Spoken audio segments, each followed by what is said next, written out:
ఇక Telangana CM Revanth Reddy century కొట్టారు. 100 రోజుల పరిపాలన పూర్తి చేసుకున్నారు. అయితే కాంగ్రెస్ నేత శతదినోత్సవంపై విపక్షాలు మండిపడుతున్నాయి. 100 రోజుల కాంగ్రెస్ పాలనపై బీఆర్ఎస్ 100 ప్రశ్నలు సంధించింది. ఇక 6 గ్యారంటీల అమల్లో రేవంత్ సర్కార్ విఫలమైందని ఆరోపించారు కిషన్ రెడ్డి. తెలంగాణలో 100 రోజుల పరిపాలన పూర్తి చేసుకున్న రేవంత్ సర్కార్ పై విపక్షాలు విరుచుకుపడుతున్నాయి. ప్రశ్నిస్తున్న తెలంగాణ పేరుతో క్యాంపెయిన్ కు తెరతీసింది బీజేపీ. గ్యారంటీల పేరుతో ప్రజలను కాంగ్రెస్ వెన్నుపోటు పొడిచిందని టీబీజేపీ చీఫ్ కిషన్ రెడ్డి ఆరోపించారు. కాంగ్రెస్ పార్టీని వెంటాడతామని, తాము గ్యారంటీ ఇస్తున్నామన్నారు కిషన్ రెడ్డి. ప్రజలతో కలిసి హామీల అమలుపై ప్రశ్నిస్తామన్నారు. ఈ 100 రోజులు తూతూ మంతరంగా 6 గ్యారంటీలు అమలు చేశారు.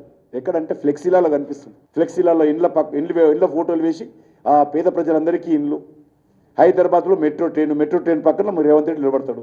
అన్ని రకాలుగా ఈరోజు ప్రచారం చేస్తున్నటువంటి ఖర్చు కూడా, ఆ ప్రచారం కోసం చేస్తున్నటువంటి ఖర్చు కూడా ఆ పథకం మీద ఇంతవరకు ఖర్చు పెట్టలేదు. ఇక 100 రోజుల కాంగ్రెస్ పాలనపై బీఆర్ఎస్ 100 ప్రశ్నలు సంధించింది. రైతులకు 2 లక్షల రుణమాఫీ ఏమైంది? రైతు భరోసా కింద 15,000 ఇంకెప్పుడిస్తారు? రైతు బంధును సీరియల్ లాగా ఎంతకాలం సాగదీస్తారు? వరి పంటకిస్తామన్న 500 రూపాయల బోనస్ ఏమైంది? ప్రతి మహిళకు 2,500 రూపాయల హామీ మర్చిపోయారా?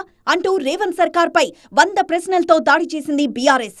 అయితే విపక్షాల విమర్శలను తిప్పికొట్టారు కాంగ్రెస్ సీనియర్ నేత మల్లు రవి. 100 రోజుల కాంగ్రెస్ పాలనలో 6 గ్యారంటీలను నెరవేరుస్తున్నామని చెప్పారు ఆయన.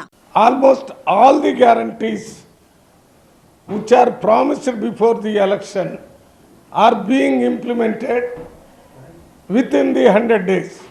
శతదినోత్సవం నాడు ప్రతిపక్షాల ప్రశ్నల దాడులకు కాంగ్రెస్ ధీటుగా జవాబిచ్చింది.